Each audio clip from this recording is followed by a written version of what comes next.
ஒன்றிய பாஜக அரசு RSS உடைய கைக்கூலிகளான CBIக்கு பின்னாடி போய் ஒளிஞ்சுக்கிறதுக்கு முயற்சி பண்றீங்களா? ஏன் நீதிமன்றத்துடைய கண்காணிப்புல போடுற சிறப்பு புலனாய்வு குழு வந்துட்டு இந்த கேஸ வந்துட்டு விசாரிக்க கூடாதா அப்படின்னு நான் சொல்லலைங்க. உங்க அண்ணன் தான் சொன்னாரு. எப்ப சொன்னாரு தெரியுமா? ஒரு மாசத்துக்கு முன்னாடி அஜித்குமார் கொலை வழக்குல அவரு சொன்ன ஸ்டேட்மெண்ட் தான் இது. இப்ப நீங்க என்ன பண்றீங்க? சிபிஐக்கு பின்னாடி போய் ஒளியத்துக்கு பாக்குறீங்க. யார் எந்த சிபிஐக்கு பின்னாடி? பாஜகவோட கைப்பாவையா இருக்கிற சிபிஐக்கு பின்னாடி. ஐயோ சாரிங்க, சிபிஐ கேஸ் நீங்க போடல. நேத்து நடந்ததுல சிபிஐ கேஸ் நீங்க போடல. ஆமா கரெக்ட். அது பாதிக்கப்பட்ட மக்களை வச்சு நீங்க போட்ட கேஸ், உங்களுடைய தூண்டுதல்னால போட்ட கேஸ். கேவலமா இல்லையா?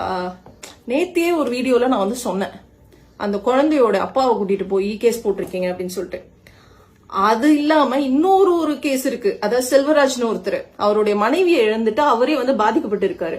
அவர்கிட்ட போய் ஒரு ADMK ஊராட்சி மன்ற தலைவரை வச்சு அவரோட பையனுக்கு வந்து அரசு வேலை வாங்கி கொடுக்குறேன்னு சொல்லி லெட்டர்ல கையெழுத்து வாங்கியிருக்கீங்க. ஆனா என்ன பண்ணிருக்கீங்க?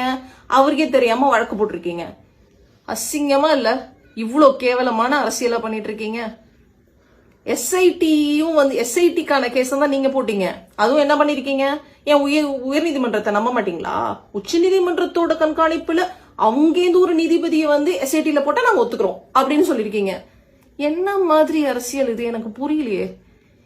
இதெல்லாம் தெரியாம நீங்க என்ன நேத்தி வந்து என்ன வந்து கதறுன்றீங்க, நாங்க பயத்துல இருக்கோன்றீங்க, CBI பார்த்து நாங்க பயப்படுறோன்றீங்க. CBI பார்த்து உங்களுக்கு தாண்டா பயம், நீங்க தாண்டா பயந்து ஒளிறீங்க. புரிஞ்சுக்கங்கடா தற்குறிகளா.